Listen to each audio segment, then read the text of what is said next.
بسم اللہ الرحمن الرحیم. ناظرین السلام علیکم. میں ہوں آپ کا میزبان ثابت شاکر. تازہ ترین خبروں، اطلاعات اور تبصروں کے ساتھ پاکستان کے حالات و واقعات اور سیاسی صورتحال کے بارے میں ایک مفصل رپورٹ. آج ہے 16 جولائی اور دن ہے بدھ کا. ایک بہت بڑی خبر جس کا انتظار کیا جا رہا تھا بالآخر وہ آ گئی. سب کی نظریں امریکہ کے دارالحکومت واشنگٹن پر لگی ہوئی تھیں. وہاں پہ انسانی حقوق کمیشن کی کمیٹی کی سماعت تھی اور اس کمیٹی میں سماعت جو ہونا تھی وہ پاکستان کے حالات و واقعات سے متعلق تھی. زلفی بخاری صاحب اور دیگر شرکاء نے وہاں پہ جس طریقے سے پاکستان میں جاری بنیادی انسانی حقوق کی پامالی کے ساتھ ساتھ جو وہاں پہ ایک بنیادی نقطہ تھا وہ تھا عمران خان صاحب کے ساتھ جو زیادتیاں کی جا رہی ہیں، سیاسی کارکنان کے ساتھ جو زیادتیاں کی جا رہی ہیں، ان سب کے بارے میں ایک تفصیلی سماعت ہوئی ہے. اور یہ سماعت غیر معمولی ہے. جو کچھ وہاں ہوا پہلے تو ہم وہ بیان کرتے ہیں اور اس کے بعد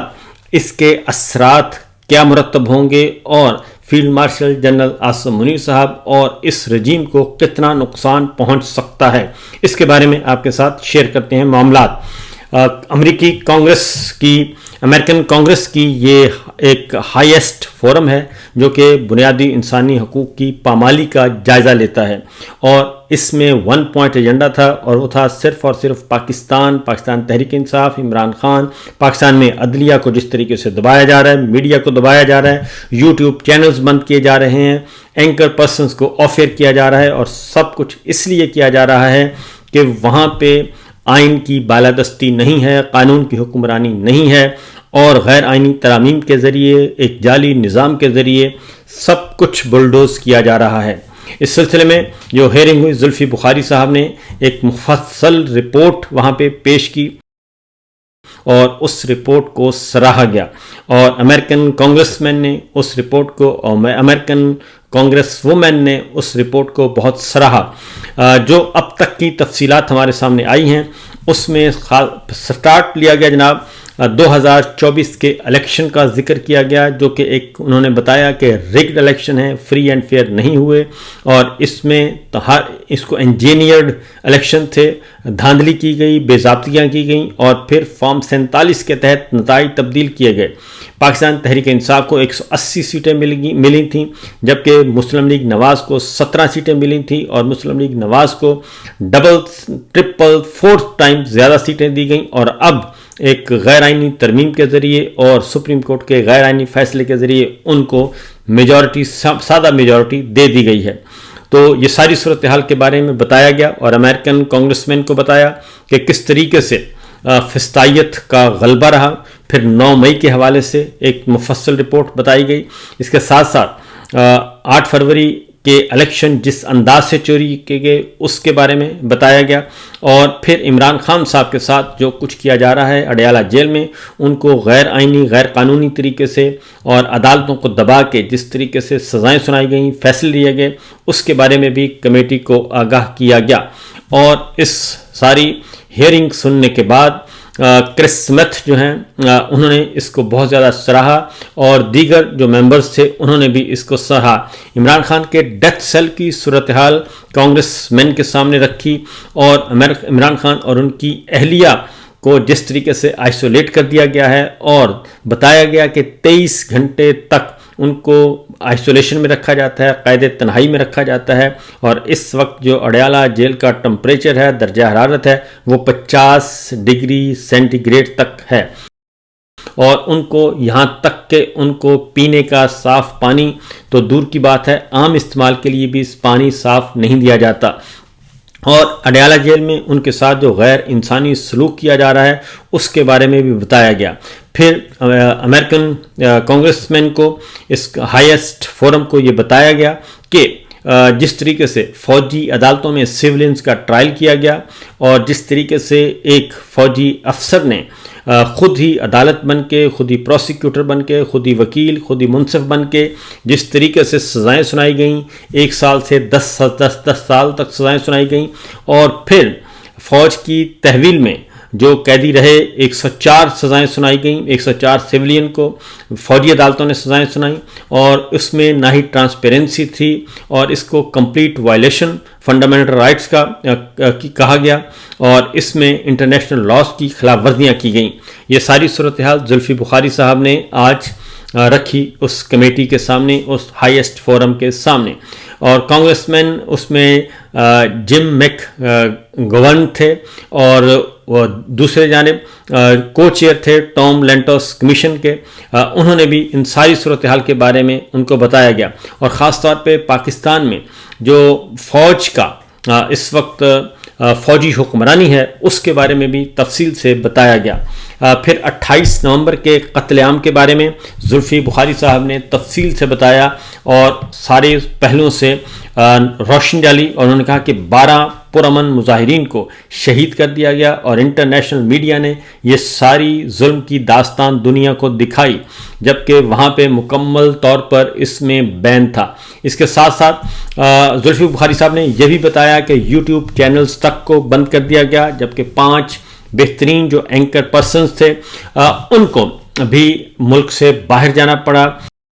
اور انہیں ملک چھوڑنا پڑا صرف اسی جبر کی وجہ سے، اور یہاں تک کہ کوئی بھی بات وہاں پہ نہیں کی جا سکتی، میڈیا آزاد نہیں ہے، عدلیہ کو دبایا گیا ہے، غیر آئینی ترمیم کے ذریعے عدالتی نظام بدل دیا گیا ہے، اور یہ سب کچھ صرف اور صرف فرد واحد فوجی عدالت فوجی قیادت کی وجہ سے کیا جا رہا ہے، اور اس کے پیچھے ملٹری رجیم ہے. الیکشن 2024 کے بارے میں، پھر اسلام آباد قتل عام کے بارے میں انہوں نے بہت ہی مفصل رپورٹ دی ہے. عمران خان صاحب کے اس کے ساتھ ساتھ الیکشن کے بارے میں نے آپ کو بتایا کہ 180 سیٹیں انہوں نے کہا جیتیں، مسلم لیگ نواز کو 17 مسلم لیگ نواز نے 17 سیٹیں جیتیں، لیکن حکومت 17 سیٹوں والوں کو دے دی گئی. اس کے ساتھ ساتھ جی اس میں الہان عمر جو ہیں انہوں نے بھی جوائن کیا، اور انہوں نے بھی شہید ارشد شریف کے قتل کے بارے میں بھی پوچھا. تو زلفی بخاری صاحب نے شہید ارشد شریف کے قتل کے بارے میں بھی وہاں پہ تصدیق کی، اور اس کے بارے میں بھی اپنے خیالات سے آگاہ کیا. اس کے ساتھ ساتھ وہاں پہ یہ بات بھی ہوئی کہ جب تک یہ بنیادی انسانی حقوق کی پامالیاں چل رہی ہیں، اور امریکہ جو امداد دے رہا ہے پاکستان کو، فوجی امداد، اس کو بھی کلب کر دیا جائے، مشروط کر دیا جائے، پاکستان میں بنیادی انسانی حقوق کی بحالی سے متعلق اس سے مشروط کر دیا جائے. یہ سب کچھ آج ہوا جی. اور آج کی ہیئرنگ میں مزید یہ بھی کہا گیا کہ عمران خان صاحب کے بارے میں خاص طور پہ بتایا گیا، اور ان کے خلاف 200 سے زیادہ جعلی مقدمات درج کیے گئے، اور ان کو جعلی طریقے سے عدالتوں کو پریشرائز کر کے ان کو سزائیں سنوائی گئیں، اور یہ تمام کے تمام کیسز جو ہیں وہ پولیٹیکل وکٹمائزیشن تھے. اور اس کے ساتھ ساتھ جو سیاسی قیدی اس وقت موجود ہیں مختلف عدالتوں میں، ان کے بارے میں بھی آگاہ کیا گیا کہ کس طریقے سے یہ سب کچھ کیا گیا ہے. اور پھر اس مسلط حکمران جو ہیں فوجی ملٹری رجیم اور شہباز شریف اینڈ کمپنی، اس کے بارے میں بتایا گیا کہ 26ویں ترمیم کے ذریعے پاکستان کی عدلیہ کو آزادی چھین لی، اور اپنی مرضی کے ججز بھرتی کر کے اپنی مرضی کے فیصلے لیے جا رہے ہیں. یہ ایک ڈیٹیلز کی ہیئرنگ تھی. اور اس کے ساتھ ساتھ یہ بھی بتایا گیا کہ 2022 میں عمران خان کی حکومت ختم ہونے کے بعد سے آج تک پاکستان میں انسانی حقوق معطل ہیں. 104 پولیٹیکل ورکرز کو فوجی عدالتوں سے سزائیں سنائی گئی ہیں، اور ہزاروں ورکرز قید ہیں. یہ ایک یوں سمجھیے کہ یہ ایک طرح سے ایک چارج شیٹ ہے جو کہ وہاں پہ پڑھ کر سنائی گئی. اور پھر زلفی بخاری نے اور پھر امریکن کانگریس مین اور دیگر نے وہاں پہ اس ساری چیزوں کو اون کیا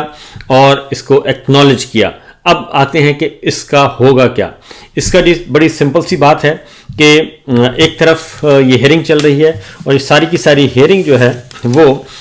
جنرل عاصم منیر صاحب سے متعلق تھی. گو کہ ان کا نام نہیں لیا گیا، کیونکہ ڈاکٹر شہباز گل نے کہا کہ یہ سفارش کی گئی تھی، یہ کوشش کی گئی تھی کہ آپ اسٹیبلشمنٹ کا نام استعمال کر لیں، ملٹری رجیم کا نام استعمال کر لیں، لیکن اس ہیئرنگ میں جنرل عاصم منیر صاحب کا نام لے کر تنقید نہیں کرنی. تو اس میں کس حد تک اس پہ عمل درآمد کیا گیا، یہ تو اب سب ساری تفصیل جب سامنے آئے گی تو اس کے بعد اندازہ ہو سکے گا. لیکن یہ انڈرسٹوڈ ہے، اگر کوئی نام لے یا نہ لے، تو جب ملٹری رجیم کہا جاتا ہے تو ملٹری لیڈرشپ جو ہے وہ اس وقت جنرل صاحب کے پاس ہے، اور وہی قیادت کر رہے ہیں، وہی فیلڈ مارشل ہیں، وہی آرمی چیف ہیں، وہی سب کچھ ہیں، اور یہ گورنمنٹ خود کہتی ہے، وفاقی وزراء خود کہتے ہیں کہ جناب یہ سب کچھ ہو رہا ہے۔ یہ تو ہو گیا امریکن کانگریس مین کی ایک رپورٹ اور انسانی حقوق کمیشن کا ایک بہت بڑی سماعت۔ اب آتے ہیں جناب اس کے اثرات کیا مرتب ہوں گے۔ اس کے اثرات یقیناً بہت زیادہ گہرے اور گھمبیر ہو سکتے ہیں۔ اس کی وجہ ہے کہ ایک چیز امریکن کانگریس مین کے سامنے اور انسانی حقوق کمیشن کے سامنے ایک آ گئی ہے، اور عالمی جبر جو اس وقت جو کیا جا رہا ہے، اور عالمی جبر کے قوانین کے تحت ہی اس کا جائزہ لیا جائے گا۔ اور اگلی بات یہ ہے کہ آلریڈی جناب عاصم منیر صاحب کے خلاف آلریڈی ایک قانون، ایک جو مسودہ ہے وہ پینڈنگ ہے کانگریس کے سامنے، اور اس کی بھی منظوری کا عمل جو ہے وہ آئندہ چند ہفتوں میں اس کا بھی ہونا ہے۔ وہ منظور ہوتا ہے یا نہیں ہوتا، ہر دو صورتوں میں وہ ڈیمیج کرے گا ہمارے فیلڈ مارشل کو۔ آگے بڑھتے ہیں جناب، اگلی خبر ہے پاکستان تحریک انصاف عمران خان صاحب سے جو ملاقاتیں ہوئیں کل بیرسٹر سیف کی، ان ملاقاتوں کے نتیجے میں کچھ فیصلے سامنے آ گئے ہیں، اور بیرسٹر سیف نے ان فیصلوں سے آگاہ کر دیا ہے، اور اس میں ثانیہ نشتر کی نشست پر مشال یوسفزئی کو ٹکٹ دیا گیا ہے۔ یہ عمران خان صاحب نے ہدایت جاری کر دی ہے کہ مشال یوسفزئی کو ٹکٹ دیا جائے، اور دیگر امیدواروں میں فیصل جاوید ہیں، مرزا آفریدی ہیں، پیر نور الحق قادری صاحب ہیں، ان کو بھی ٹکٹ دینے کا فیصلہ کیا ہے سینٹ ٹکٹ سے۔ سینٹ کے الیکشن میں اعظم سواتی صاحب کو ٹیکنوکریٹ سیٹ پہ ٹکٹ دینے کا فیصلہ کیا ہے۔ خواتین سیٹوں پہ روبینہ ناز کو فائنل کیا گیا ہے، جبکہ مرزا آفریدی کے ساتھ ساتھ مراد سعید صاحب کو بھی ٹکٹ دینے کا فیصلہ کیا گیا ہے۔ تو اب تک کی اطلاعات کے مطابق مشال یوسفزئی کو ٹکٹ ملے گا جی، اور مراد سعید صاحب کو ملے گا، فیصل جاوید صاحب کو، مرزا آفریدی صاحب کو، پیر نور الحق قادری صاحب کو، اور ٹیکنوکریٹ کی سیٹ پہ اعظم سواتی صاحب کو، اور خواتین کی سیٹ پہ روبینہ ناز کو ٹکٹ دیا جائے گا۔ اس طریقے سے جو باتیں ہو رہی تھیں وہ باتیں صحیح نہیں تھیں، اور وہ لسٹ جو گردش کر رہی تھی سوشل میڈیا پہ وہ بھی درست نہیں تھی۔ مرزا آفریدی صاحب کو ٹکٹ دینے کا فیصلہ عمران خان صاحب کا ہے، اور انہوں نے اس کی اپروول دے دی ہے۔ دوسری جانب عمران خان صاحب سے ملاقات بیرسٹر سیف کی ہوئی۔ بیرسٹر سیف نے جو گفتگو کے بارے میں بتایا، انہوں نے کہا کہ عمران خان صاحب کو لاہور کے وزٹ کے بارے میں علم نہیں تھا، اور انہیں تفصیل سے بتایا گیا کہ علی امین گنڈا پور اور تمام پارلیمنٹیرینز جو ہیں وہ لاہور گئے تھے، اور لاہور میں ایک سیاسی بیٹھک ہوئی ہے، اس کے بارے میں تفصیل سے بتایا گیا، اور عمران خان صاحب نے ہی یہ بیرسٹر صاحب نے کہا کہ سینٹ کے امیدواروں کو فائنل کیا ہے، اور اس کے اکارڈنگلی آگے بڑھا جائے گا۔ دوسری جانب جو فسطائیت کا معاملہ ہے جی وہ چل رہا ہے، اور ڈاکٹر یاسمین راشد صاحبہ کی طبیعت شدید خراب ہونے کے بعد انہیں بالآخر جیل سے سروسز ہسپتال منتقل کر دیا گیا۔ بریگیڈیئر جاوید اکرم صاحب ہیں، ان کی حالت بھی بہت بری ہے، اور ان کی حالت بھی دیکھنے کے قابل ہے، لیکن معاملہ یہ ہے کہ جو فسطائی حکمران ہیں ان کو کسی قسم کی نہ کوئی شرم ہے، نہ کوئی حیا ہے، اور نہ ہی ان کو انسانیت کا تھوڑی بہت اگر انسانیت ہو تب بھی ہو جاتا ہے۔ تو ڈاکٹر یاسمین راشد کو ان کو سانس لینے میں دشواری، دل کی دھڑکن تیز، بلڈ پریشر بڑھنے سے ہسپتال منتقل کیا گیا ہے، جبکہ ان کو اٹینڈ نہیں کیا جا رہا تھا ہاسپٹل میں، جیل ہاسپٹل میں، اور یہی کچھ کیا جا رہا تھا بریگیڈیئر جاوید اکرم کے ساتھ کہ ان کو بھی اٹینڈ نہیں کیا جا رہا تھا۔ بالآخر